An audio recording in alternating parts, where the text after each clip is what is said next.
60 넘어 인생을 행복하게 사는 법. 삶이란 어쩌면 적응에서 시작해 적응으로 끝나는 여정일지 모른다.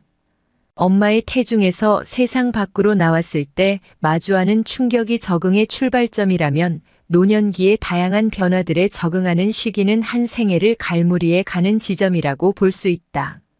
시기가 언제이든 인생의 고비마다 겪는 적응의 문제가 어렵기는 마찬가지이겠지만 노년기에 경험하는 삶의 변화들은 인간의 능력으로 감당하기 힘든 경우가 많다.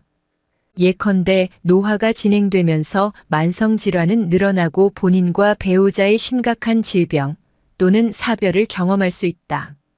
자녀들은 독립해 나가고 가까운 지인들로부터는 부흥 소식을 접하기 시작한다. 이러한 과정에서 인간은 누구나 죽음을 맞이한다는 사실을 절감하게 되고 일관계, 건강 등 여러 면에서 상실을 경험하면서 외로움과 좌절감을 느낄 수 있다. 독신인 경우 고독감과 우울감이 더 깊어질 수 있고 노년기에 내려놓아야 할 것들에 제대로 적응하지 못하면 극단적인 경우 자살을 선택할 수도 있다. 실제로 우리나라는 OECD 회원국 가운데 자살률이 가장 높다.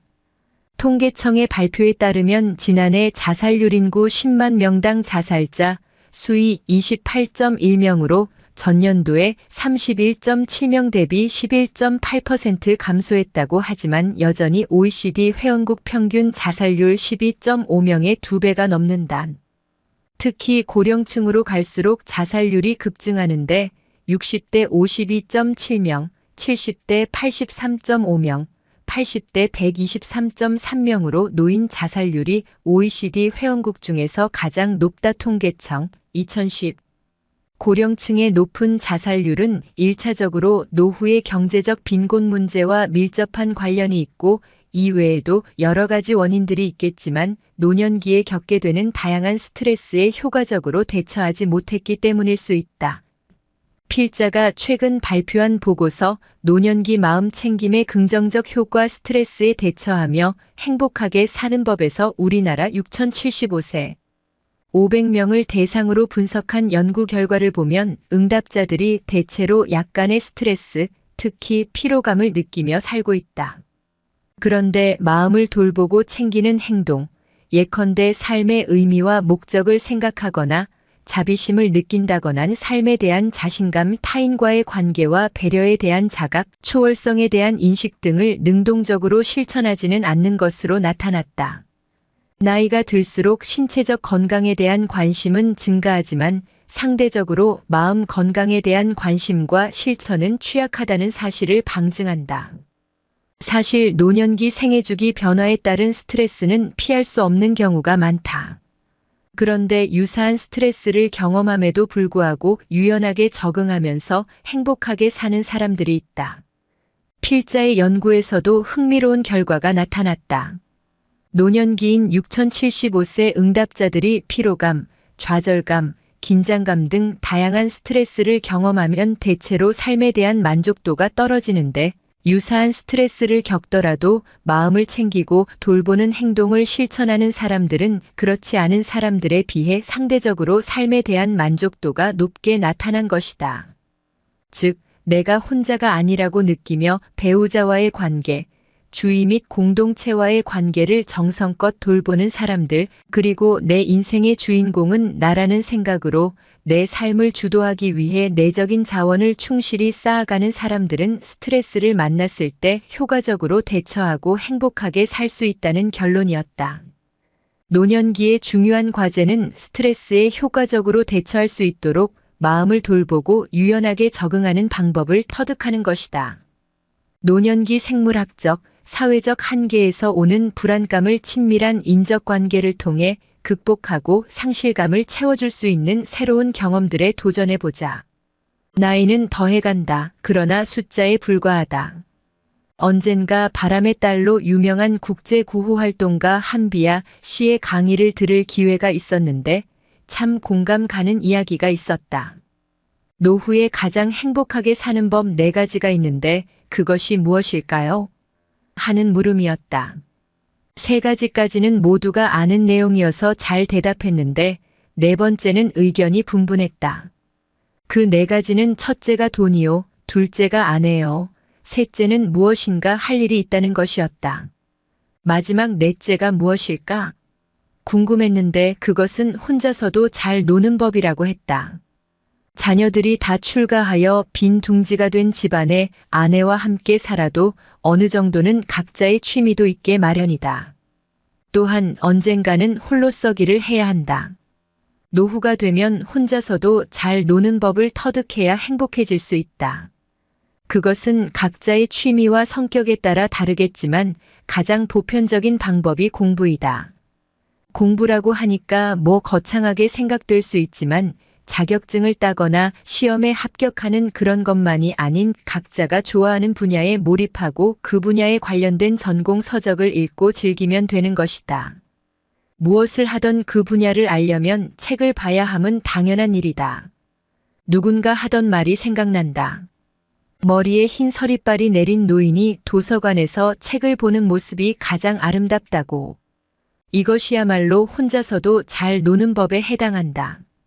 그림을 좋아하면 그림을 그리면서 세계 유명한 화가에 관련된 책을 탐독하고 그림이 전시되고 있는 박물관을 탐방할 수 있다면 금상첨화일 것이다.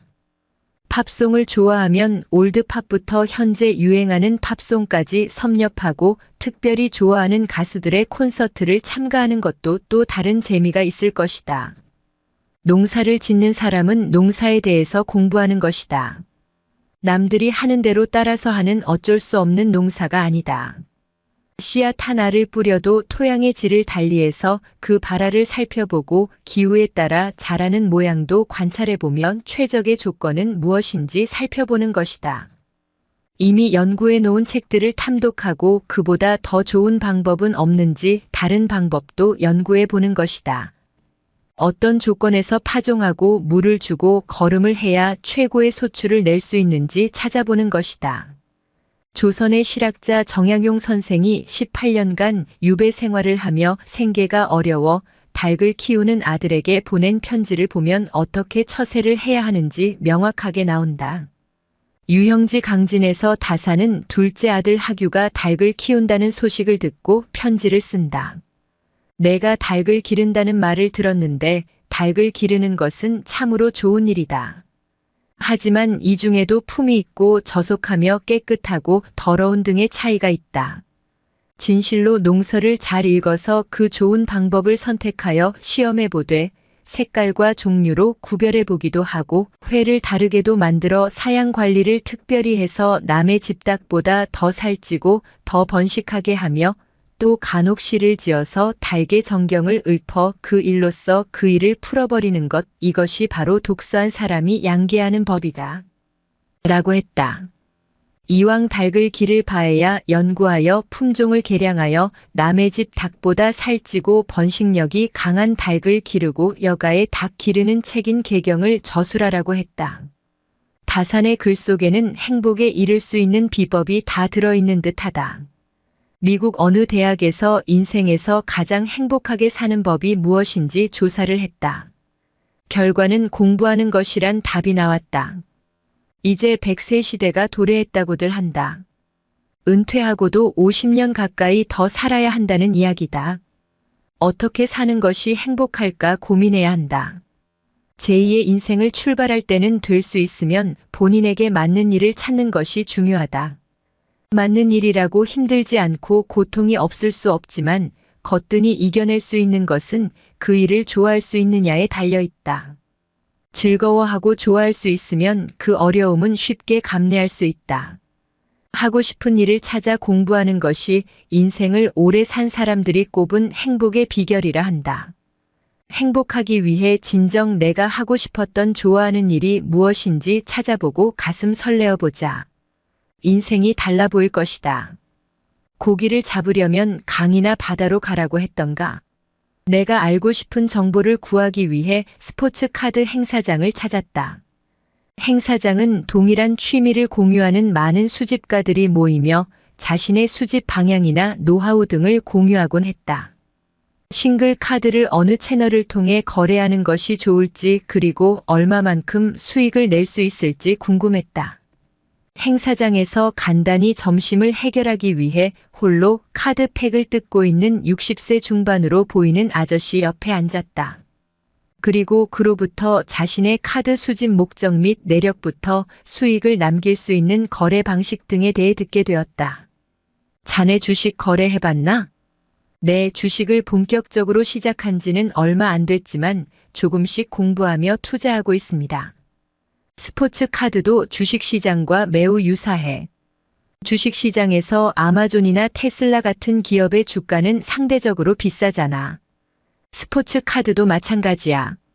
브랜드의 시리즈, 종목, 선수, 포지션, 소속팀 밸류 등에 따라 가격의 차이가 있어. 그리고 시기에 따라 가격의 오르내림도 있어. 그와 30여 분간 이야기를 나눈 후 자신을 LA 다저스 팬이라고 소개했던 그 아저씨는 자리에서 막 일어서는 나에게 악수를 청하며 마지막 조언을 하였다. 나이가 들어서도 꼭 취미 활동을 하시게. 취미가 있으면 친구가 없어도 행복할 수 있네. 그리고 취미를 통해 인생의 재미도 느낄 수 있어. 반가웠네, 아미고 친구. 내가 주식에 투자하면서 공부한 개념들이 동일하게 적용될 수 있다는 내용은 정말 흥미로웠다. 무엇보다 취미를 통해 수익 창출이 가능할 수 있다는 점에서 스포츠 카드 시장이 매력적이라는 생각이 들었다. 집에 돌아와 스포츠 카드 시장, 규모 및 거래 등에 관해 리서치를 시작했다. 결국 본격적으로 스포츠 카드 수집을 넘어 투자적 관점에서 접근하기 시작했다. 시간이 흐를수록 이 시장만의 독특한 공급과 수요의 법칙을 이해하게 되면서 거래를 통한 수익이 발생하기 시작했다. 이제 더 이상 병원비 청구서에 얼마가 찍힐 것인지에 대한 두려움으로 병원 가는 것을 미룰 필요가 없을 정도의 본업 외 추가 수입이 생겼다. 즉, 또 하나의 수입 파이프라인을 구축하게 된 것이다.